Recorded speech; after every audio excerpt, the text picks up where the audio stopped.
how to turn off your Amazon key delivery. So first of all, just go ahead and log into your Amazon account with this, and then you're gonna go ahead into this accounts and list over here, and then press on accounts. In your account, you're gonna go ahead to log in and security, and then you're gonna have to verify yourself with a two-step verification for security stuff. So you're gonna have to put in the one-time passcode that has sent to your phone number that was registered to your account, and then it's gonna go to your phone. Just go ahead and get that code and paste it over here, and then just go ahead and sign in, and you should be able to see this setting.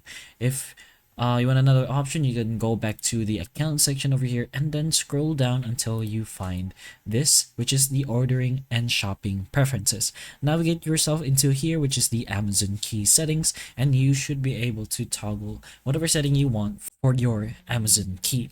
But that's pretty much how you do this process. So hopefully the information of this video can help you, and if it can, please like and subscribe for more videos like this, and that's all.